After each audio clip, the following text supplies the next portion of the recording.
Hey, hi, hello. Welcome to Diana Emerson. Today we're listening to Forensic Files. This is Double Cross.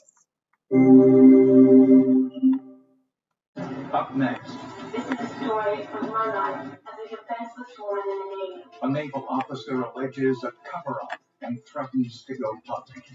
Very soon, I'll have enough evidence to send in the media, and then something will be done. But before that can happen, she's murdered, some say by the man she named as her rapist. And I start suspecting that something is amiss, that this may be all a setup. Can forensic science separate fact from fiction? The videotape is startling. It is scary. She is foretelling her own death.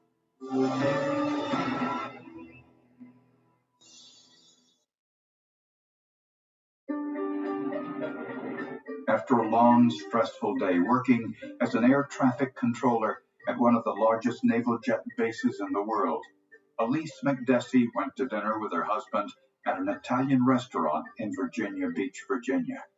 Eddie McDessie worked in the computer business. He did a lot of contract work, and some of it was for the U.S. Navy, and that is when he met Elise McDessie. Sometime after 9 p.m., when the couple returned home from dinner, someone was waiting for them. When Eddie regained consciousness, his hands were bound behind his back. He saw his wife tied to the bed and the man raping and stabbing her. Somehow, Eddie managed to free his hands, grabbed the handgun he kept in the nightstand, and shot the assailant. Then he called 911.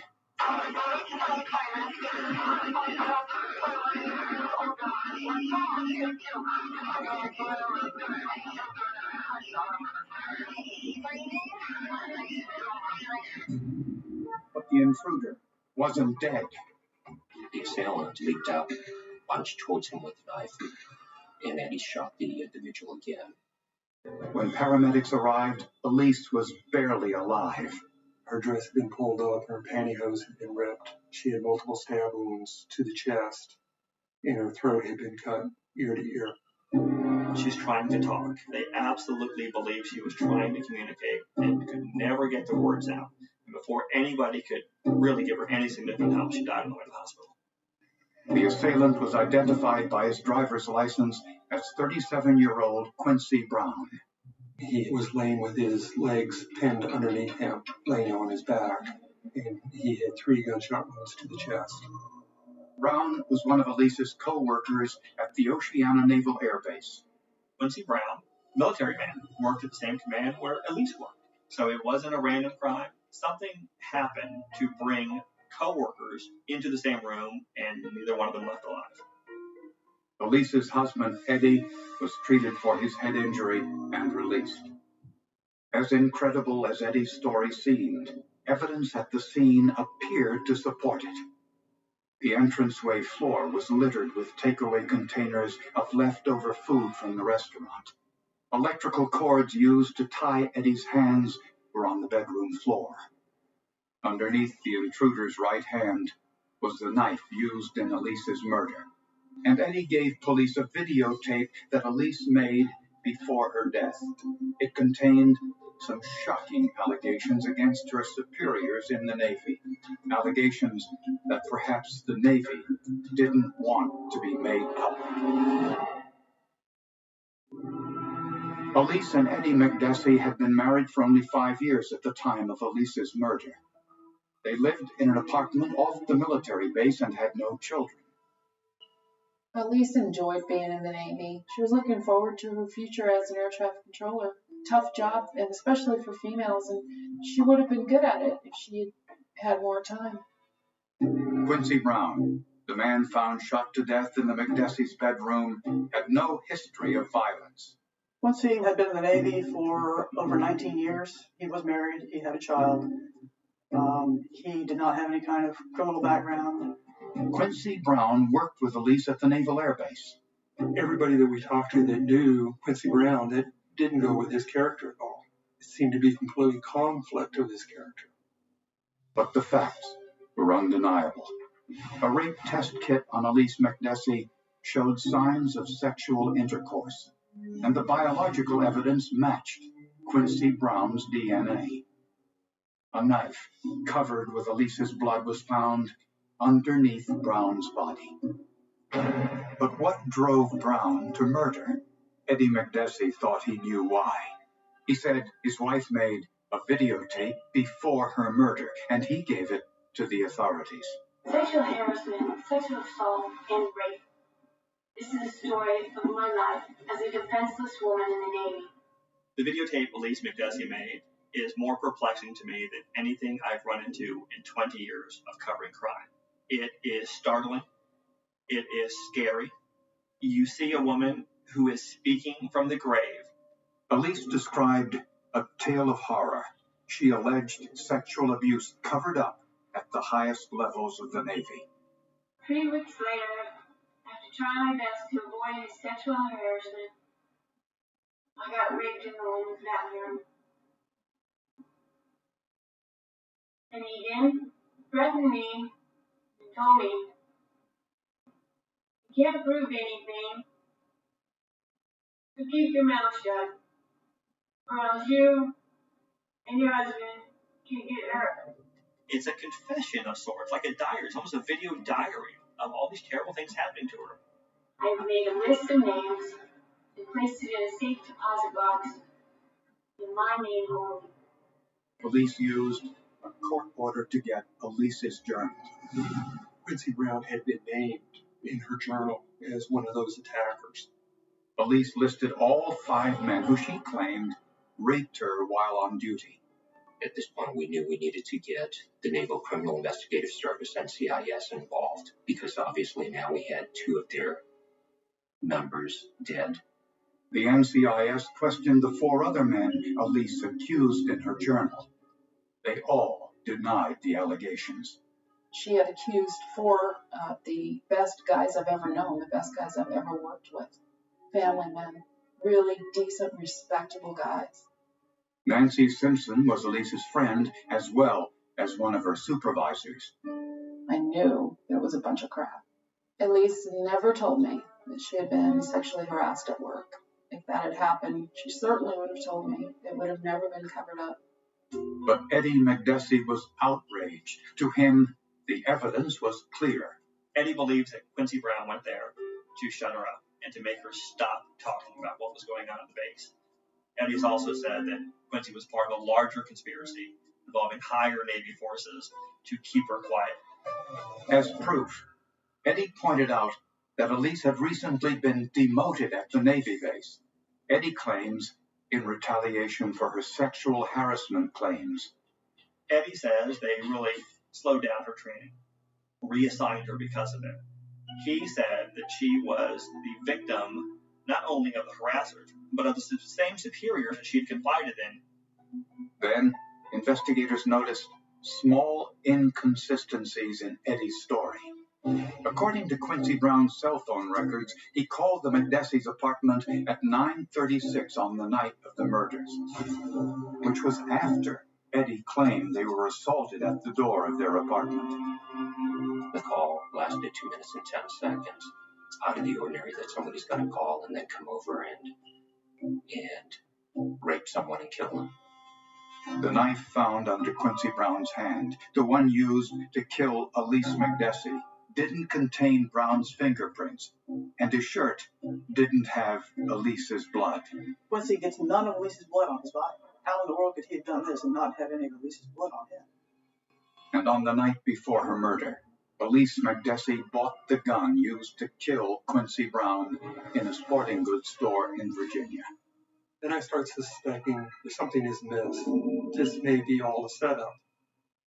But who wanted both Elise McDessie and Quincy Brown dead? And why? In this video journal made shortly before her death, Elise McDessie claimed she had been raped and sexually assaulted by 5 co-workers at the Oceana Naval Air Base. On the tape, she claimed she reported these incidents to her superiors and had been ignored, so she threatened to go public. Very soon, I'll have enough evidence send in the media, and then something will be done.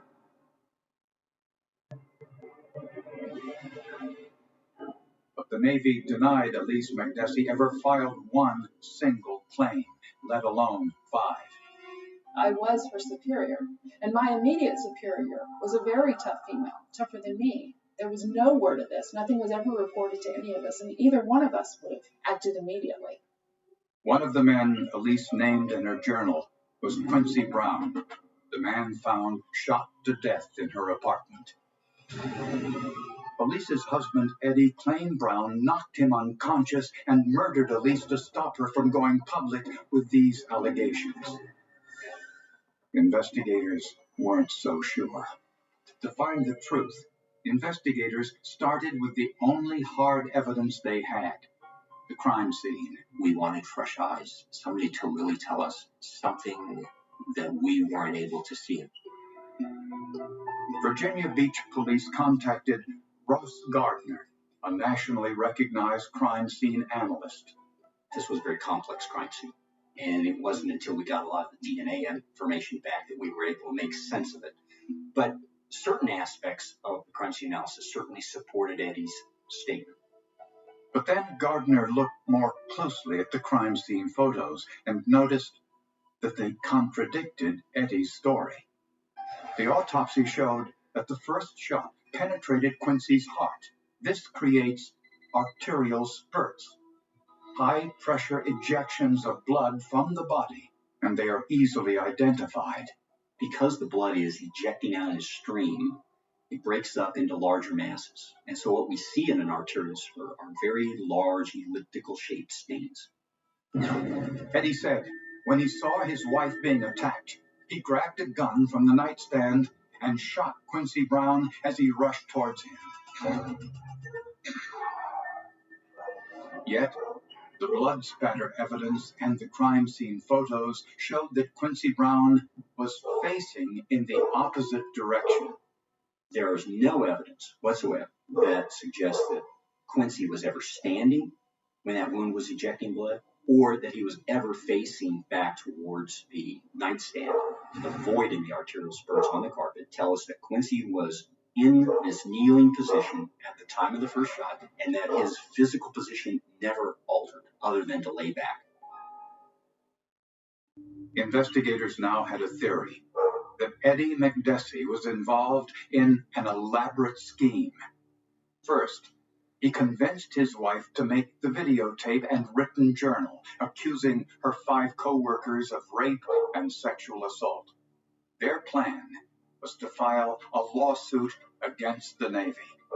Eddie McDessie told several people that this sexual harassment with his wife in the Navy would be bigger than Tailhook, referring to another civil suit in which someone collected a lot of money from the Navy.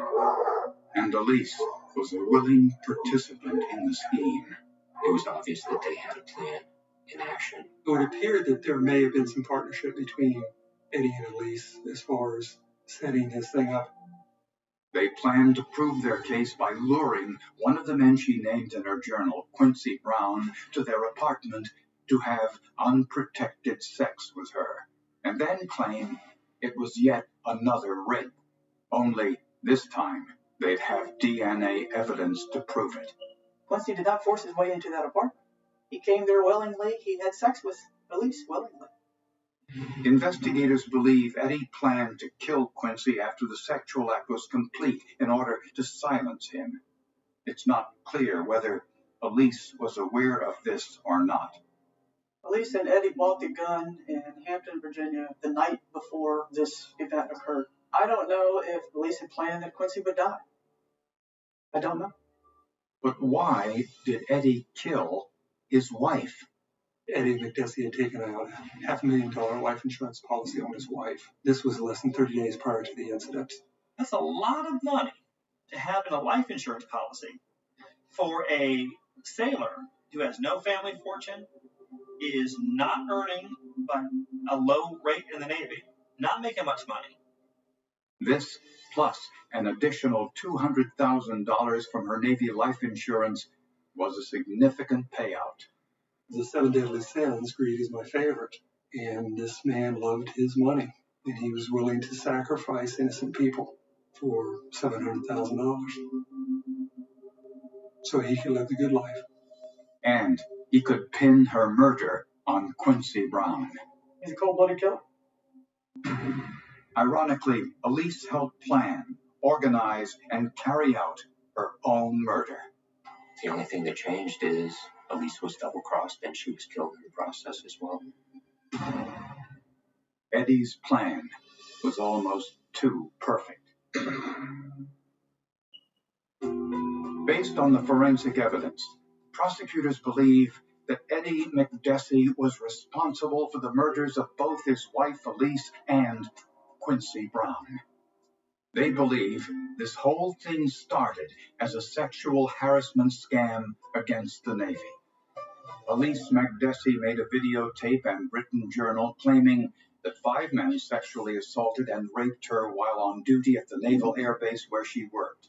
Despite her claims on the tape, the Navy says she never filed any charges against these men. Sexual harassment, sexual assault, and rape. But Eddie and Elise needed forensic evidence. So they invited one of the men she named in her journal, Quincy Brown, over to their apartment for a sexual threesome.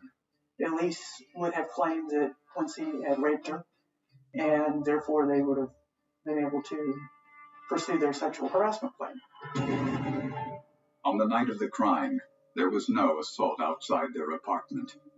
When they returned home from dinner, Quincy Brown called their apartment at 9:36, most likely to confirm their date. Well, you was still open tonight? He said he'll be here in 15 minutes. Okay. Investigators believe Eddie set the scene by tying Elise to the bed. To Quincy Brown, it would appear to be a bondage fantasy for the evening. To the police, it would look like a violent assault.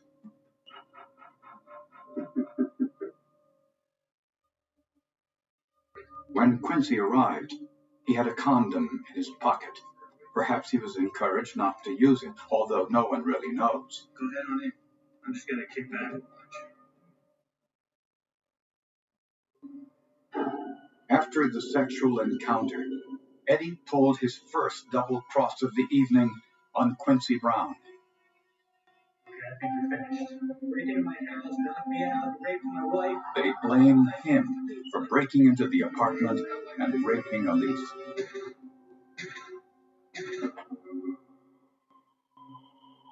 It's unclear whether Elise knew if Quincy would die, but she obviously didn't know Eddie would double-cross her too. Eddie staged the scene to make it look like a break-in, assault, and a rape murder perpetrated by Quincy Brown. And Eddie collects $700,000 in life insurance. Then maybe he walks away with a sexual harassment case also. He almost got away with it too, but in the end, he left too many clues. It was obvious that Eddie McDessie was lying to me about what happened and how things had happened in that bedroom. He told us this happened, this happened, this happened.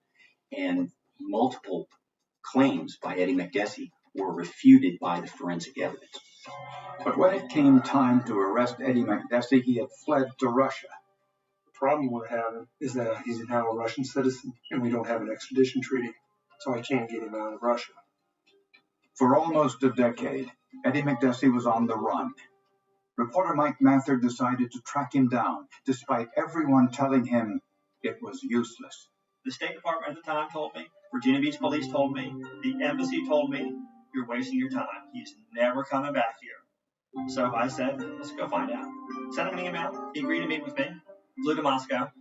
Apparently, Mike Mather caught McDessie at just the right time. He clearly didn't like living in Russia. How can I say this? And they took my money, they beat me up, they threw me in jail because they thought I was an American spy.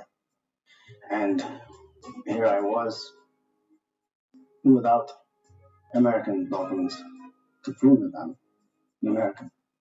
McDessie chose to return to the United States and face trial, thinking that Elise's videotaped allegations would provide the reasonable doubt he needed for acquittal. I want to do that because I know I can prove I'm innocent. I know that what has happened to me and all this that happened to me, the American people should know about. 14 years after the double homicide, Eddie McDessie went on trial. The forensic evidence was overwhelming. We, the jury, find the defendant guilty of first-degree murder of Quincy B. Brown, guilty of first-degree murder of Elise M. McDessie. McDessie was sentenced to 2 consecutive life terms. Ross explained very, very well how the blood spatter evidence contradicted what Eddie said. It wasn't he said, she said. It was he said and everyone else was dead. It's never left me that Eddie did that, and I've never questioned that he was capable of it.